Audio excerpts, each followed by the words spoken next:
Okay, welcome everybody to our monthly Farbreng, Two Brothers Farbreng. A very interesting set of brothers this month, in connection with Essence, a sicha, Tetzava Tafshin Beis, and the curriculum accompanying that sicha. And the main theme of this sicha is how we view a fellow Jew in this unique time, and that's for his essential worth, for his essence. And this is a very interesting topic, especially for Shluchim on the ground, because really our Shluchus is predicated on this concept. Essentially, every day, every moment of the day. This is our mode of viewing and thinking. And so we have with us Rabbi Korn, a shliach in Manhattan, together with his brother Joe Teplow. They are soul brothers, as you'll probably get to hear, right? And I wanted to start off by asking Rabbi Korn, tell us a little about what this means to you. Tell us a little about what this means to you, that you view every Jew for his essence. I've seen you in action. I've seen you speak, and it's definitely very on the forefront of your mind. Every Jew that walks into your Chabad house, you consider a brother. You literally consider a brother because we lost you. In your heart. Okay. So we'll get the gist of it. Keep going. Come on. Tell us how you operate. Give us a glimpse into the Rabbi Korn. And Joe, if it's too difficult for Rabbi, you can help him out. First of all, l'chaim, everybody. L'chaim. This is pre-recorded, so we're not making enough real l'chaim, but l'chaim, number one. Number two is Joe is my brother. Every Jew is my brother, but there's a handful of close chevra that I'm blessed to have at different times, and they're mamish brothers, and we transcend limits. I always say, I don't say to many people, but I say you're like a combination of my brother, my son, and my father, and it's like the flow of inspiration from one to the other, Baruch Hashem. But I'll just start for a second, and we'll go here. Joe has so much to share and show us so much to bring to this conversation, and together hopefully we'll make a little magic happen over the next half an hour. But I just want to say the one advantage I have over everything is that I don't understand a non-Messianic Judaism, because I came to Yiddishkeit and to Lubavitch in Tavshin Nun Daled or Nun Hey. I always forget the math, but I came right after maybe Nun Gimel. Nun Daled, definitely Nun Daled. Anyways, doesn't matter. The point is, I came right after Nun Aleph Nun Beis, and the reason why I became from is because the Rebbe's message about the Gula and where we stood as the Jewish people, and the moment and the opportunity really captured me.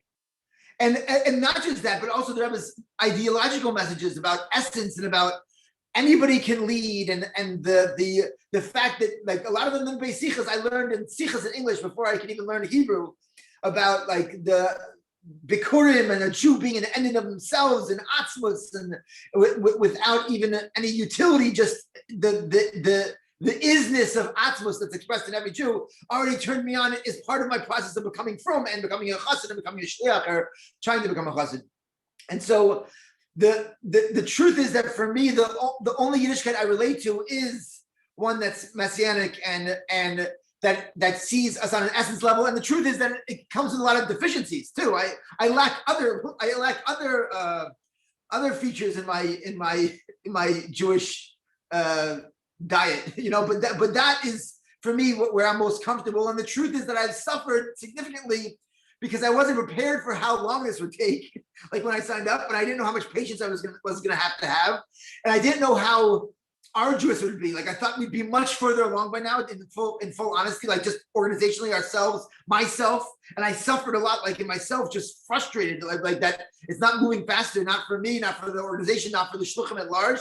Although I think the Shluchim at large are killing it, and more than ever, also in the Mashiach topic, I'm completely blown away. But and also just kind of digesting all the Rebbe's vision with the maturity and the patience and the bittul that I also lack, of like being able to slowly go at a task like bringing the gula and being able to go day in, day out. So I've suffered in a certain way for this my affinity towards messianism, and like true ideological messianism and like true Mashiach focused Yiddishkeit, but it's the one I relate to the most. And especially when it comes to like seeing, and this is where I'd love to bring Joe into the conversation, although he can jump in however and whenever he wants to, but just seeing how around us in our area, in the industries that we populate, that the industries that my students and my leaders populate, my supporters, the way like the world is so incredibly ready for the Ghoul, and the way the world's so incredibly ready to go to a new stage of godliness and of revelation and of shift, and just seeing it all around us. So I have a bunch of stories. I imagine Joe has some stories. I hope Joe also just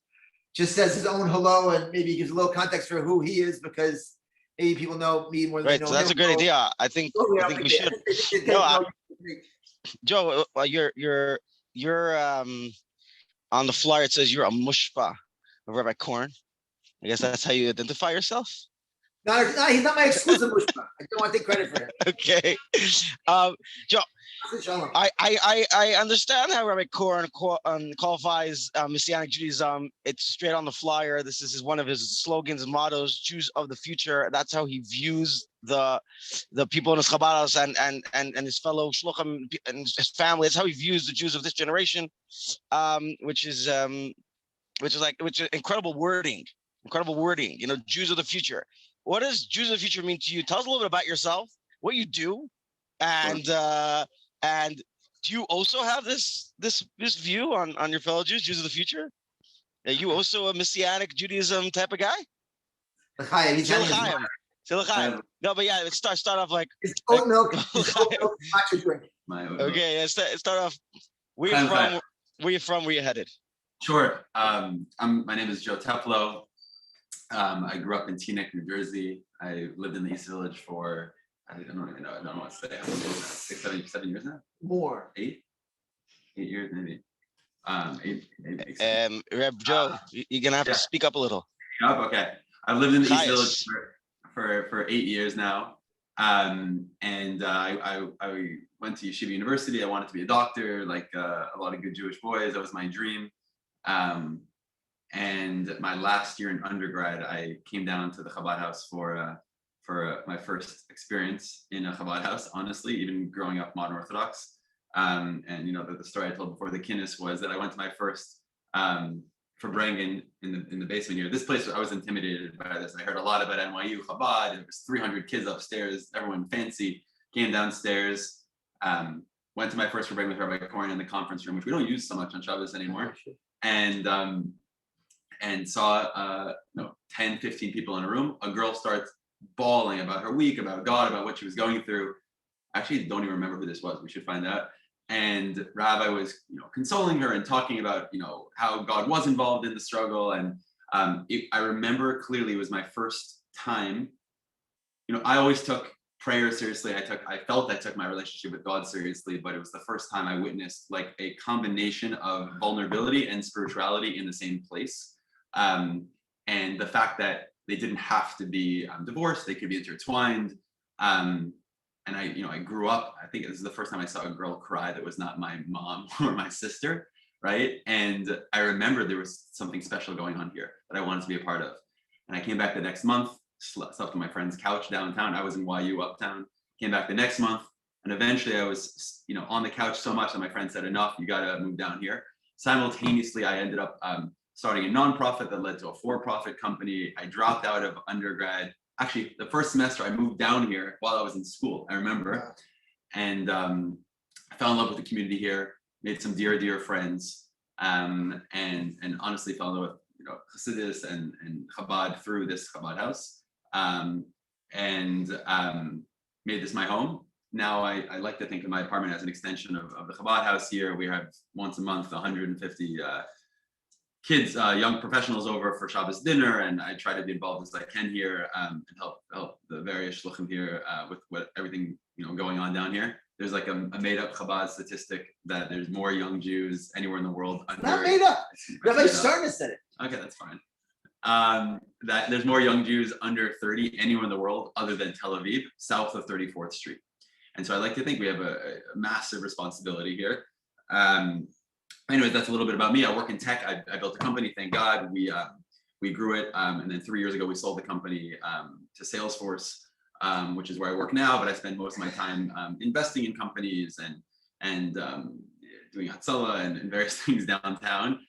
You might find him at Moshe Kolarski's table with Mendy on his other side, running some new visionary campaign to get to fill into soldiers in Angola at any given moment. But anyways, Baruch Hashem, that's what's going on with me. I have a question though, just like preface this. So are we saying, and again, this could come from the text that we're speaking about, are we saying that this mentality of understanding the essence of viewing Jews through the lens of essence versus everything else as only messianic in nature? Like, meaning, are we bringing that now, or what's happening? Great question. So I think, but this goes back to my opening, which is like, so the truth is, this is an idea in Chassidus, right? The nature of the Jews' essence is exposed by the Baal Shem Tov and brought up by Chabad Chassidus in depth.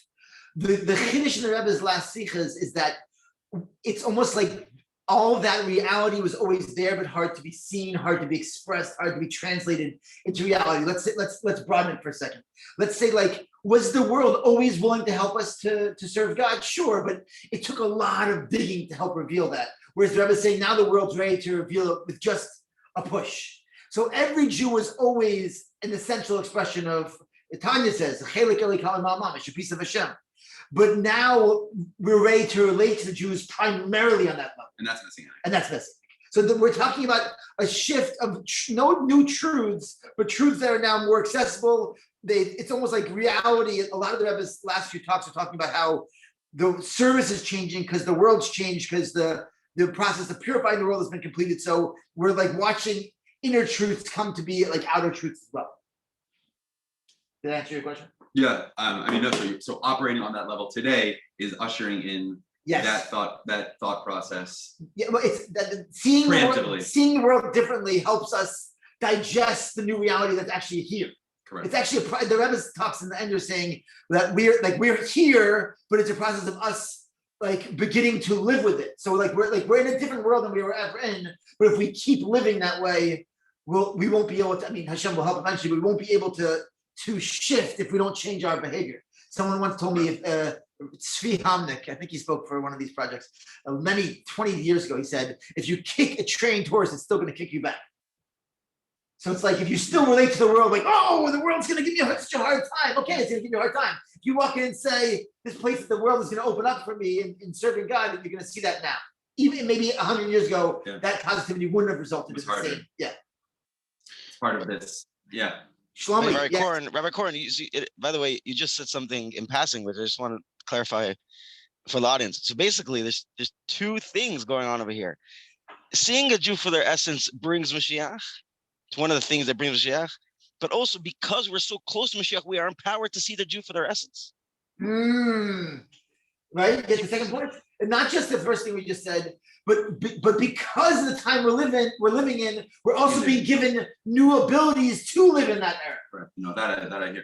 I mean, it's just also part of there's this like analogy that when things flip, right? When we do enter this era of like topsy-turvy, turning over all of our previous assumptions. There's an idea, there is an idea that like the pyramid like flips, right? Like the world flips upside down. But if we're preemptively living an upside down life, then when the world is going through the turmoil of flipping its narrative, we already are living in aligned. If we're already living in aligned life, then it's gonna be less of a transition for us, less of a painful transition for us. Amazing. Is that part of? Yeah, it's cool. Okay. Like if we're already living with, if we're upside down, then when the world flips, we're right side up. Yeah. So I think they're saying the world's already flipped, and as long as we don't flip with it, we're actually living in unnecessary peril. Okay, fair. You want to say a story?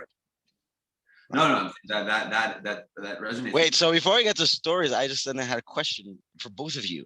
I think both of you can answer this. I like your question. Show me your tone is you're doing it. First of all, I just want to say that everybody in the Bowery doesn't wear matching black, blue and black hoodies. My question's like this: we had a segment called New Age. This is a couple months ago, and that was a pretty simple, straightforward message that chassidim all over the world were kaching in and discussing, and that is, it was based off a sikha of Vayeshev Tashin Beis, that we're in a new age, and our relationship with that new age differs and has become more gouladik than in previous ages. And simply, it's a simple message that whereas in previous generations we did not, it was not imperative to fully embrace the culture of the countries we're in. Now there's actually a value of embracing, let's say, American culture and using it for kedusha. Why? Because we're so close to Geula, so we have to use every single thing of this world out for kedusha. So the message was, use out your local culture. And the Rebbe actually said there's a reason why we're dispersed amongst the nations. It's not only a negative thing; it's actually a very positive thing, because we have all these cultures now under our belt that we can transfer into kedusha. Fine. So that was a very straightforward message of how that connects to Geula. I want to know why seeing a Jew for his essence is dafka Geula thing. Why is it dafka Geula thing? You want to say? This is what I was asking, but I love it. I love the way it's phrased. So you can start.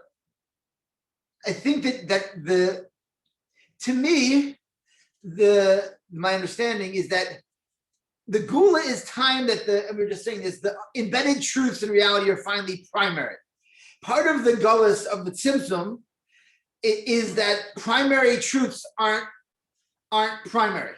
Like essential truths aren't bizgalus, right? What do we say? Call etzim building the skala. Anything essential can't be revealed. So it's like in the world of revelation, the essential things are almost like the hidden things. So the more we are, like, it's almost like gullus is on one hand, it's a big farce.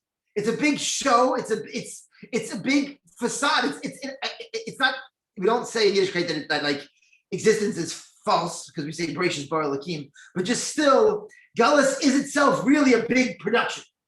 And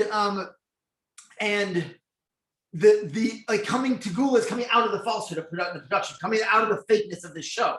So seeing a Jew for their essence is actually recognizing the truth of what really is. Right. The reality is, we had a Friday night, we had a smaller crowd here for President's Day weekend. And one of my gabbis, who was new to the crowd and also new to Chassidus, the guy who was davening said, should we still daven like a Levitic davening and sing and whatever? I said, of course, there's 30 people there. And so, but they were just randoms and they weren't the regular crowd that comes. And so I said to the chazan, still dance. And then my gabbai, he shouldn't be named because it's kind of like Lashon Hara, but God bless him. Not that he shouldn't be named. I'm not cursing. You're watching this? Not cursing, I'm just saying we don't want to say his name because he's a sweetheart. But he said, and so he went up to the chazan and said, yeah, just rush. So I said to the chazan starts rushing. I'm like, what's going on?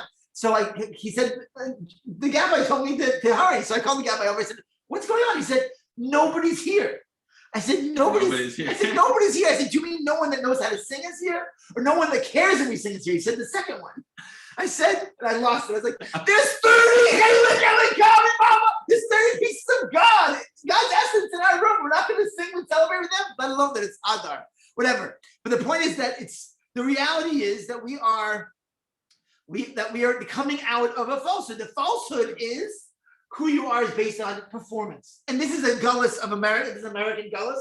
Probably the biggest gullus I see with people that open up to me is how affected we all are by like performance anxiety and like Instagram and who am I and am I killing it? Am I achieving? I have that myself as a young American, trying to get my ego out of my head, trying to be a rock star for the wrong reasons. Yeah. So what's that? Great. But in Yiddishkeit, we also have that. We also have a sense of performance. And where are you holding? And is Hashem proud of you or upset with you? Is it meaning not upset with you, but are you in a good place spiritually? Not a good place? Are you accomplished spiritually? Is this Jew Amma Aretz, or is he a Talmud Chacham? Is he on this level or that level? And so that kind of performance-based value has a role in Yiddishkeit, but it's really a relatively gullus-based role. And in the essence of the Geula that we're now waking up to, there's a hashuvah, there's an qualification of all of us. I wanted to make sure I answered your question, but more importantly, I want to make sure that I gave a platform for Joe to talk about it. Yeah, no, you definitely answered the question, Joe. No, you answered the question. I think everyone's gonna have a little bit of a different take on it. I can paraphrase it slightly, right? It's that the Messianic era is one of unblocked, unfiltered truth, and we're living in a clouded age. And any practice and any lens that we can put on the world that is clearing up the fog to see the real truth is upending that falsehood is messianic in nature. We're bringing truth now. We're coming home to reality.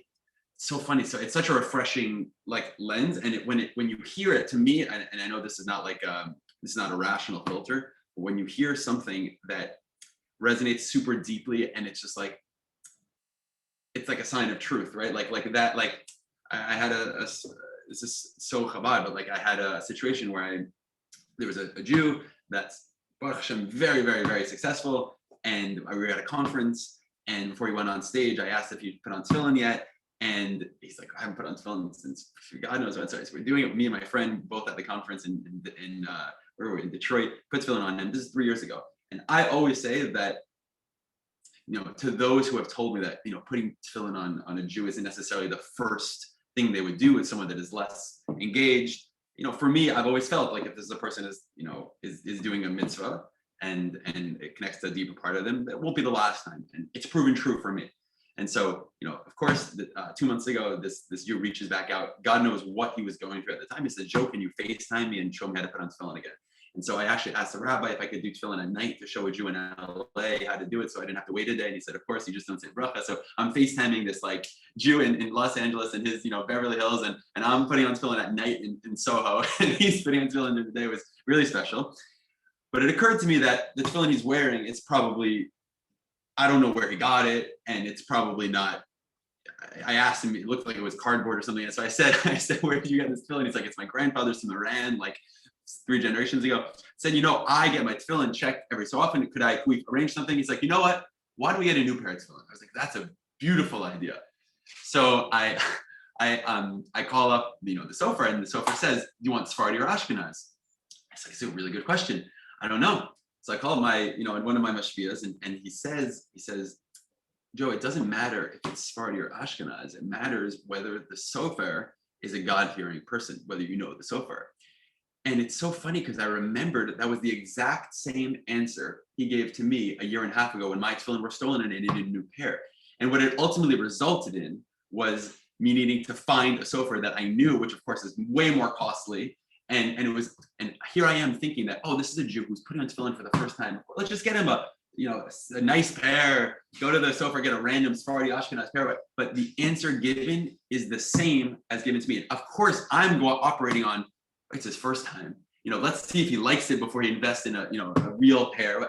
But the lens that my mashpia was looking at was he has the same answer that you got.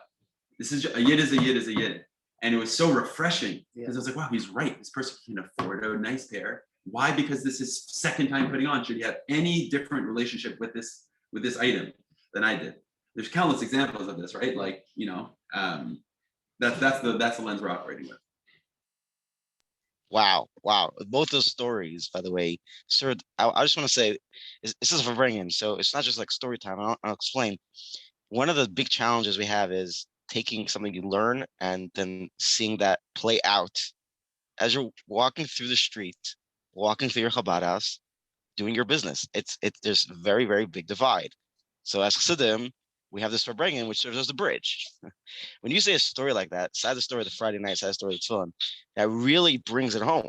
It really brings it home. There's 2 questions that people had that I have out here in that I'm just going to fish out. I'm going to put to both of you. I want to hear more of these stories because it's very inspiring and empowering, and people start thinking along those terms. When you say an actual story that happened, with all those details, you start thinking of your own life story and say, hey, I can see how this plays out by myself as well. So for example, a person says, you have a person at Chabad House that's extremely annoying. He had this, he gets this name called, the magnet, right? It's kind of this the name of a person who very tactless, is always hanging around, is very annoying, but he's a yid. And it's very, very hard for me to see. He's just very annoying. So how do I deal with that? And then, one of you brought up the Instagram life that we're living. And that is a very big hard spot for people where everything posted on social media, which the average American is spending 6 to 8 hours on. So that's what they're seeing practically all day, and all they see is smiling people and perfect lives, and what's really happening behind the scenes, and it makes you feel very, very worthless, etc. I'm just putting out these two things because I feel like the essence message could answer both, just like it answered that this is just a phenomenal idea that whatever you need for yourself, you need for the fellow you, no matter where he's holding, because you're both the same essence. You both are holding in essence the same at the same spot. We need more of these stories. We need more of these stories to help us, to cross the bridge from just an idea to everyday life. Please, Rabbi Korn and Joe, let's go.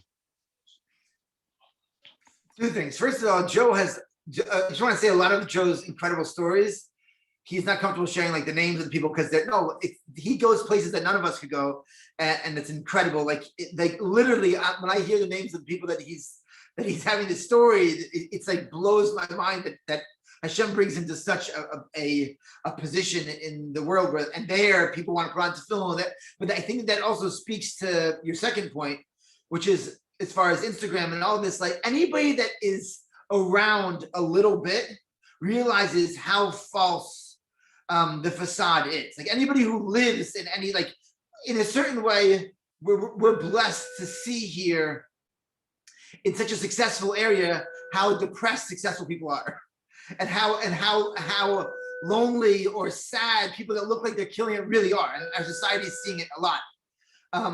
But I think it's important to realize that in a certain way, our world is moving towards essence. Like it's becoming less and less.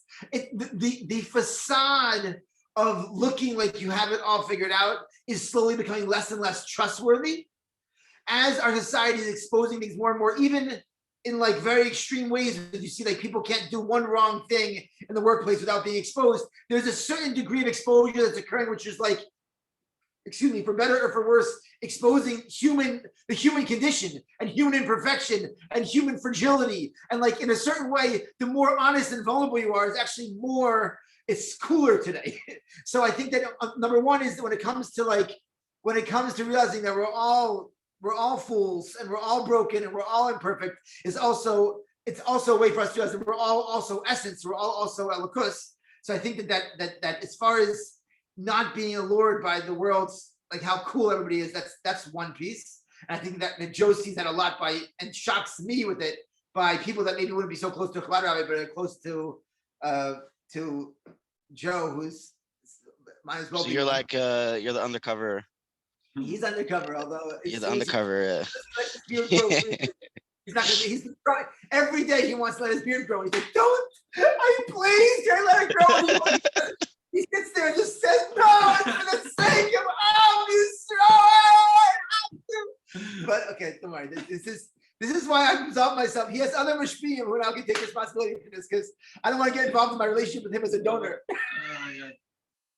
Anyways, no, but Kitzer is that, so anyways, that's where Joe is able to, and a lot of the stories share that. So if you want to share any more nameless stories, you're welcome to.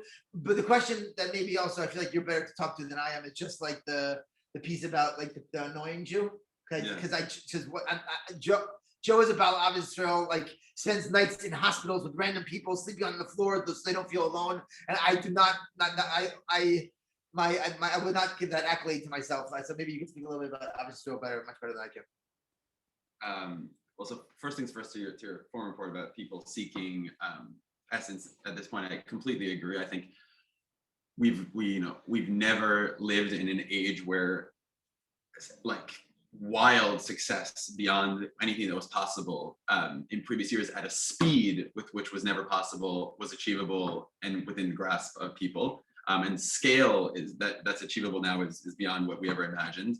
And I always say, what I've learned in my short career, but what I've definitely seen is that when you reach a certain level of success, you either develop one of two beliefs: I run the world, or I definitely don't, or a deep realization that I don't run the world.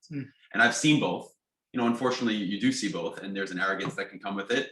But increasingly, what I've seen from the most successful people that I've grown to admire is a deep realization that I don't run the show. And with that comes a much more messianic, essence-oriented mindset. And there's a real thirst for anything truth-based, and anything that resonates in the way that we're speaking about. And this lens of viewing people with essence comes with that. I'm just like blown away time and time again by, Rabbi Korn saying nameless, but just by the interactions I've had with people that I viewed as such like moguls who, rewind a little bit, I think it also speaks to one of the tools, and I mentioned it earlier, that has helped me develop this essence mindset, other than pure Chassidus of saying like, oh, this Jew needs tefillin, he needs the same pair as you, no matter how many times he's put on, is Hatzala. Why? Because literally the way it works is, first of all, it's unscalable, right? And so I work in technology, I built a tech company, I'm investing in technology companies. So scale is the lens with which we look at the work. Like if it's not scalable, it's not interesting, because that's how you generate an outsized return, is through scale. So everyone is using this lens of scale, but ultimately humans are not scalable. We're not machines. Machines are scalable, humans are not. And so oftentimes you see people running to scale, but the most pleasurable, fulfilling part of their day is giving their kid a bath. And I speak to founders about this all the time. I'm like, where do you generate the most fulfillment? And really, when you get down to it, it's the least scalable moments of their day. And for me, Hatzala, by definition, if I'm treating two patients at the same time, I'm not doing my job.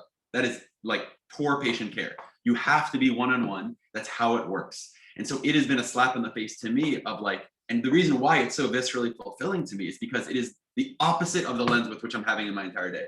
And it's also forcing me to operate not on we're not, unfortunately, I live in a world where we have to operate on, achievements, on what is the status of this person? What are they capable of doing, for this business? What are they capable of, of bringing to the table? And we operate in this realm of status and titles and achievements. And then it's all, you think there's a question on there, like, what's your, where do you work? When we're assessing a patient, no, of course not, right? We have to operate on this level of essence. And real essence, we're talking like bodily essence, right? Like how are you doing right now? Like what's going on? And it's what no matter what time it is in the middle of the night. And for me, it's been a real level setting of like, I feel more aligned with myself oftentimes when I am on the ambulance and like the essence of a person and looking eye to eye to them than I do on a Zoom when I'm meeting with the founder. And so what I've begun to do with some of the founders that I'm betting to, to invest in is saying like, what are you doing on the scalable front? And what are you doing personally on the unscalable front? How are you making sure to incorporate unscalable things into your life? And maybe that's your kids. Maybe that's, a founder of this company that I invested in. This company, we invested a year ago at 20 times the valuation. It's a $2 billion company now. He calls me up, Joe, please, can you set me up? I want to figure out how can I teach, ideally Jewish kids to tutor them to get into business. Because I grew up with nothing. My mother was a piano teacher. And my father was this, and I really want to help other kids get to where I got. And so that's by definition unscalable. He wants to teach one-on-one a few kids how to achieve the success. And so you see this thirst for this essence, unscalable, lens. It's amazing. It's really cool. Wow, Joe, those ISIS are really, really amazing. I think I want to throw it on Rabbi Korn. Rabbi Korn, do you view yourself as being essentially a spiritual telemember, right? You're shliach, so you're like, this is. Do you think about this as well? I'm sure you do. I'm saying, is it in the consciousness that you're dealing with unscalable souls, and just? Yeah. By the way, I think I made a mistake in the process of my shlichus. I tried to scale out the organization, obviously with like hiring more and more shluchim, like a model I had, but in a certain way, I feel like I had to stop in my tracks and pull back. And then like be more slow about how we grow to make sure that the unscalable is present in the scaling. And like I wasn't talking about like building like an organization. I was talking about building an organization that's impacting, let's say, 5 times as many people as I am now, with 5 times as many shluchim, but still it can't be done. Somehow the Rebbe did it. Somehow the Rebbe built so much and so big, but it had panemius at every stage. Every stage was authenticity. And like that's something that like it's just we have to remember and I just want to say this as we're slowly coming towards the end, is that I think one of the things that confused me about the Gula is, like I said, how long it's taking. And I know in the scope of the generations, it's not taking so long, but just the process. Whenever I go to the oil, like many times I come out of the oil and I look at the video stream just like a little extra inspiration. And I've seen more than 2 times talking about the idea of a garden takes time. And the Rebbe says that if you want to just like plant wheat, it could come in like 26 days. Yeah. But you want to plant a date tree, it takes 70 years. The Rebbe said you could be making a garden, could take a lifetime of just making something beautiful. So the Rebbe has such impetuousness about the Ghoul, but also patience, which is crazy. And so I think that one of the things that's important is, as we're getting ready for the new reality, you're saying being upside down, is also to realize that we have to find the right formula for it. Yeah. Like we have to find the right formula, being like crazy enough, but balanced enough, and being transcending the norm, but in the norm. It's like the Rebbe, this is the Rebbe's the impossible man. He's able to do all this. Yeah. And so it's like for me, I was like trying to be huge, but I think also there was flaws in how big I was imagining it. I need to step back and make sure it's all actually the Rebbe's way. So I just think it's a dance to make sure that we are thinking big, but also thinking small. There's a famous mitzvah that I'll tell poorly, but the Rebbe was someone. I was giving the Rebbe a bracha. I think it's maybe an older woman or someone who like would say a bracha by the Rebbe's door over, and I'm sure it's someone's like grandma on the Zoom here. That I'm telling this story, I'm butchering it, but someone would say on a bracha for Klal Yisrael. She would say a blessing for all Jewish people, and they were like, even though usually the Rebbe would just like let this bracha kind of go while he's in his office, the Rebbe like peeked out and said on Eichet Prat Yisrael, and also the specific Jew, like easy with the Klal Yisrael, the big the Jewish nation. The individual Jew. I'm sorry for everybody who's related to the person whose story I butchered as a confused Baal Tshuva, but the point is real, is that like that ability to be with a Jew on an individual, unscalable level, and also see Jewish futurehood and global transformation is, yeah. But you both realize something before you continue. You both realize something. I don't know if you meant this, but in response to the question of how to view a person in essence, you just came up with a tool. And both have responded with the same tool, that the way to view another Jew in essence is to position yourself differently. You both said that.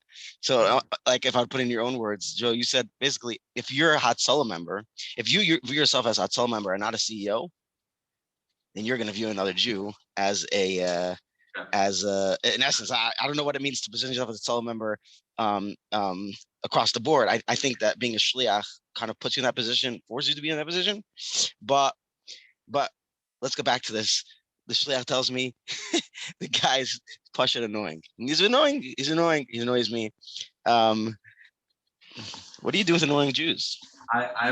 This is partly addressing that, and I have an answer for this. But I think one thing that we're also missing here is that we're talking about operating by viewing essence with the lens of essence on our own. But I think we'd be remiss to not mention how powerful it is when that is projected outwards. In that, I think people feel this lens when you have it on them very powerfully, right? Like I always say about our shlichus, like it's important to me for my dinners to be in a home. We've had offers for it to be in spaces or whatever. Why? Partially for me, it's because when a Jew walks into my Shabbos dinner, and I maybe haven't gotten a chance yet to meet them because there's 100 people there, whatever, they're in someone's home and they're like, what did I do to deserve to be here? Like, what did I do? They didn't pay anything. There's food, there's drinks, there's this. What did I do to deserve to be here? And the answer is, you did nothing. You just exist as a Jew and you're in my home, right? And there's a feeling in that exchange, I feel, that's very powerful. You know, I just came from BBYO, the youth organization. There's a story of the Rebbe with tefillin by the shlich was invited to speak and they put on 200 tefillin. And so I came back from this weekend. And I was there and I said, they invited me to speak. And I said, I'm only coming to speak if I can bring a Chabad couple with a table and some tefillin. And so we brought tefillin. We had a Chabad couple there in Baltimore. And we were chasing these kids in various locations. They're 15, 16, 17, 18 years old, you know, to wrap tefillin, many of them for the first time. I think we did maybe 250 tefillins there, many bar mitzvahs.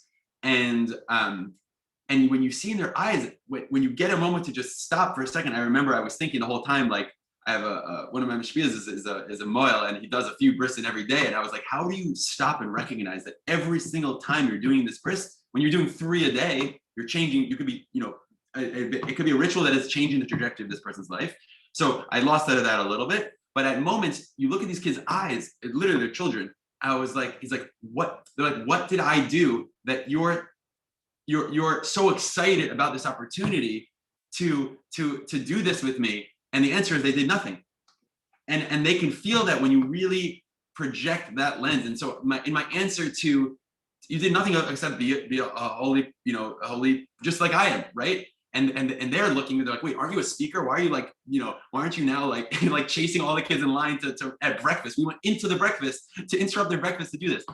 And so in the answer to the annoying Jew, I think the annoying Jew, clinging to your Chabad house or your shlichus, whatever, is just a barometer, right? Of like,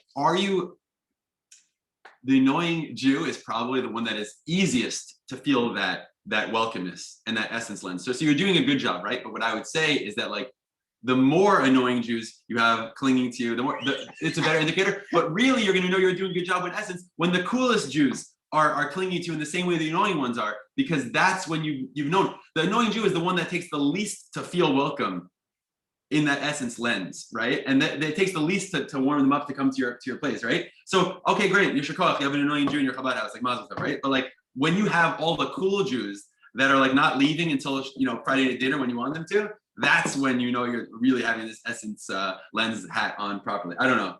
You're saying when you're saying a Jew is being annoying can activate in you what you should be feeling about everybody. Correct. Yeah. Right. So meaning that his answer is not that it's easy to love an annoying Jew. No. Obviously it's like dealing with a kid who's being difficult or whatever it is. It's no one in the Ghoul. How does that not take a shtadlus? I don't know. that one I haven't figured out yet. But for sure to make sure that we're not missing out on that same degree of essence work with the fancy Jew, that's Kishma. Right, that's it. And that's, by the way, it's also a huge fundraising trick. Because when you actually make sure that you realize that just because you're sitting in front of an influential person or a wealthy person that has the ability to give a lot or make a big difference, and you see them just like any other Jew, and you really do, and they know you see them that way, like the Rebbe clearly did in all the videos, etc. Then that's and that is, by the way, it's such a sensitive topic, and I think you can speak to it way more than I can. But as a giver, like I think that's where the thing can crumble, which is you have, as a shliach, you have a prerogative to run your operation, and it's a business, and people that operate in that are successful and are achieving. They know that people want things from them. Yep. And they have a constant radar of what does this person want from me, and what are they going to get from me? And viewing someone for their essence is essentially removing that. Yep. But you do need to run your Chabad house. And so walking that tightrope, I know one person that has built incredible relationships with holy, very, very successful people, precisely because they've never asked for anything from those people. Why? Because they're not running a Chabad house. Right. And they don't have needs. Right. And so they're able to have a completely essence relationship with these Jews. And it's so precious and so holy and so unique. For better or for worse, the Rebbe's model was, no, we have Chabad houses that have budgets and they need to. And so how can you bring that level? I can tell you the relationships this person has built are so pure because of it, but he's blessed with the ability to not need to transition, to traverse this delicate place because whatever he doesn't have that shlichus. Yeah. So for real, I don't know, I put that question to you. I think how do you do it? I have a strong answer on behalf of all my chaverim here that have Chabad houses. The truth is that it's not that he's blessed, God bless him, but that we're blessed to have the opportunity to help those Jews funnel their resources into even more things on the ground. But we have the challenge associated with that of how to do it. And what I would say personally is that I think that in line with being essential, I don't know how this became fundraising for bringing, but why not? It's a very, very, very important topic. And on the essence topic is I think the best thing is just be totally honest. Be like, listen, we both know you're very successful. I'm an ambitious rabbi. I want to achieve a lot. Let's first connect on a real level. Your success means nothing to me. No, I'm saying you see me love people that don't have resources. Yeah. I'm going to love you whether or not you give me your resources. I will be honest with you. At some point, I'm going to ask you to support our resources, and it's going to hurt me if you don't, because I believe it's good for you and good for me in this. But I want to separate that and first have a relationship that transcends that, and also be honest about that elephant in the room. So I think honesty is very powerful in that way. But I think that it, and I do think that the reason why the Rebbe's model is this way is because there's no greater gift we could give a Jew who has resources than to challenge them and get uncomfortable with them and push them and say, You've been blessed with resources. I want you to give so many of them. It makes you almost sick. And by the way, the answer is what you just said, which is it's not for you. I don't, you can go, whatever. It's about the people that don't have these. Yes. We're here for the essence of everyone. Yes. And so are you in or are you out? Like this train is moving. Yes. We're operating with this principle, and because of that, we're at a loss. Yes. We're treating everyone the same, which is why we're bleeding cash. Right. Yes. Because we don't operate the same way you do. You, as a business person, operate on profit and margins. Yes. And you have to treat someone. If you have the money to pay for our service, great. If you don't, I'm sorry. We don't operate that way. We give everyone the same services. Yes. So we need someone that operates on that same wavelength to invest in this, because we're at a loss. Yeah. Yeah. And by the way, I'm sorry, I have to just add this because it's happened to me recently. I'm always getting Balabatim telling me what's your loss, what's your this, what's your income, what's your that. And I always, for many years, I tried to convince people that we're viable, we're sustainable, and this and that. Unsustainable. Yeah, I know, but now I've embraced our unsustainability. That's what it is. We're trying to bring Messianic era. How is that sustainable? I told this guy, I said, one second, your company, I know you're very successful because successful people want to tell you how to run successful operations. Your company's primary goal is accruing wealth, and the secondary goal is that people to do something good in the world. My primary goal is doing something good, and my secondary goal is having a profits and losses that line up. And so therefore, we're killing it in our primary goal. Okay, our secondary goal, we're not doing it. Like if I were you and you were me, your company would be a Chabad house and I could be in business. So let's all be ourselves. That's the best answer I've ever heard. Is that we're running an unsustainable operation because we are operating on principles that are from the future. Yeah. That's principles from the future. No, that's it. Yes. That's what we're operating on. We're operating on at where everyone is equal, and we need to invest in everyone the same way, and we need to, that's incredible. That's it. L'chaim, Mashiach now. Wow, l'chaim.